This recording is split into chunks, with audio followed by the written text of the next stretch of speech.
on that note, if you've been writing some more of Mesogog's scenes, aside from the laser to turn people back into dinosaurs, would you have written something where you just sort of decided to make the monsters huge the first chance you got, and then instead of stepped on the Rangers, or I mean? Yeah, that's a tough question because you have to follow the Power Rangers formula, and when you look at it technically, you can say, well, why don't they do this, why don't they do that? Yeah. But I would have, turned people into dinosaurs quicker. I would have had a much bigger army of dinosaurs. I would have appropriated people off the street and made them dinosaurs really quickly. I don't think you need anybody big. Right. Just there'd be tons, and also you just get fewer humans and more dinosaurs. That would have been awesome. It's like the drunken hobo becomes a dinosaur. Exactly, he's dinosaur, and he turns into it right behind them, Or Kira's concert, also all the fans turn into them. Oh, no. That would freak you out. That was actually the plot to a comic they did for DinoThunder. Mesogog actually did use the dinification gun to turn an entire auditorium of people. Oh, okay. Oh, well, good. Wasn't that in the UK? Yeah, it was. That was written by Simon Furman. Yeah, in the UK kind of comic series. Okay. Well, that's funny that that's what I would have done. And plus, he said that at the beginning, so I don't like that he didn't do it. That was his plan. He had a master plan, and he said his master plan. And I never really felt any other scripts addressed him going towards the master plan. There was something about the laser or something, but he tried to ignite Jupiter, turn it into a second sun, like in 2001. The 2001 sequel, 10? No, not 20. 69. 69. That's right. Where they ignite the Jupiter, make it a second sun. He was going to make the planet tropical again. Well, that would have been awesome. I would have liked that one. Well, let's go. Yeah, since this is the last day of the convention, I think this might be a good question to ask. For both of you, what do you think of the convention so far? Have you enjoyed yourselves, or? Yeah, it's been great. I've also seen Latham is one of my very good friends, and we've been seeing each other for 2 years, so I think catching up was great. And you don't meet people who love the show all the time, so it's cool to see that, and then to see Zach, who Zach, the Make-A-Wish kid, just to see the effect it's had on him and how much he enjoyed it. That was really awesome to see things like that. Where when he was sick, Power Rangers is something that he really watched and got him through that. So to see it making such a difference in somebody and gave him strength in a way, it was very, very affecting to see that, and to see how the family was together. It was such a great family. So. Yeah, to know that you're helping that is a big deal. And like Emma said, it's great for us to catch up again, and you have friends from the show, you work so closely. It's cool to see people like Tom Hurd and James and other people from the show. And I liked working on the show very much. I thought, once I realized the importance that it had and how long it had been going, I really, really enjoyed working on the show. I'm very proud of the work that I did on the show.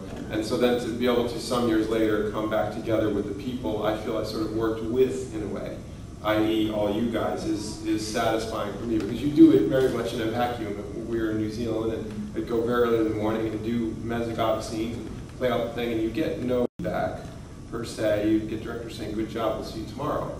So when there's this massive group of people out there who you're entertaining or performing for, and unlike on stage where you get a direct response, we get no response. So this is a sort of delayed thing to say, well, this work I did before, how did that impact you? Did you like that? Did that help you in some way, or did that entertain you? So that's tremendously satisfying. It's really fun.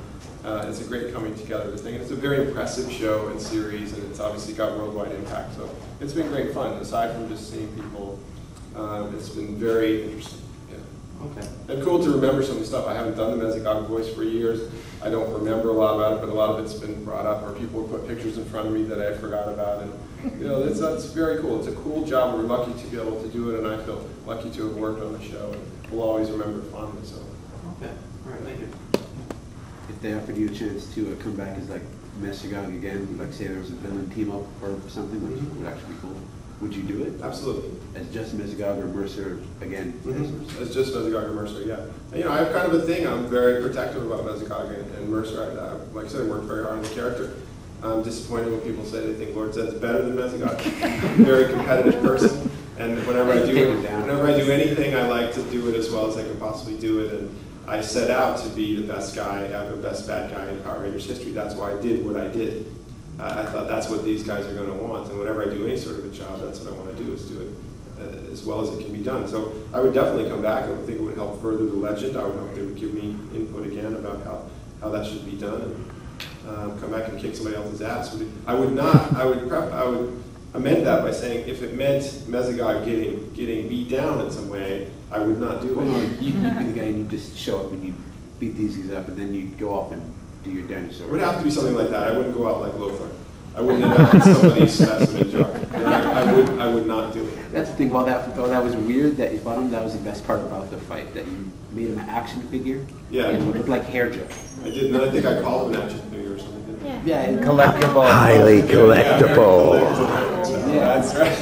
That's right. I remember that. I had to go really close to get the thing. Very collectible. Yeah. And now I think he's a lamp, like in my bathroom.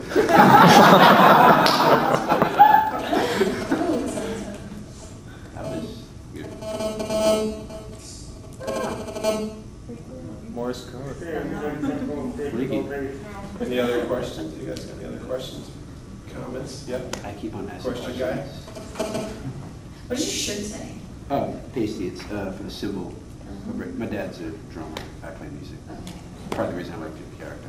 For some reason I thought it was like Paul. No, It's it's like Paul actually- McCartney, how he writes Paul. Well, I don't have a Paul McCartney shirt yet.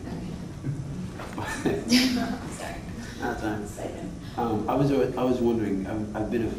I said this to Tony Oliver, who was doing a documentary. That it's because of DinoThunder that I got back into the show.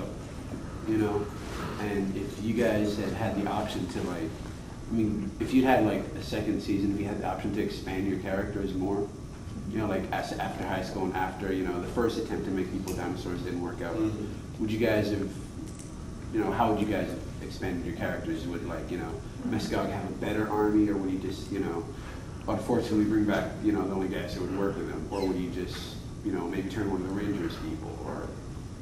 If I was going to do it? Yeah, like if you guys were in charge of it, if you were Right. expanding. If I were in charge of it, and I said this before, I'd have Mesogog sort of go crazy by the second half of the second season.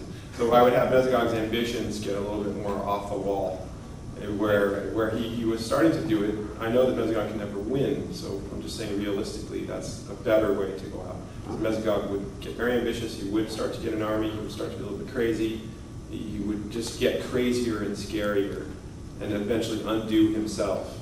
Oh. And instead of being undone, would be my ideal thing. And yeah, I would have Trent fully working for me as a double agent who would then be like Mercer. That would be a cool storyline where both father and son were both transforming from human to dinosaur, and he was also still being a ranger.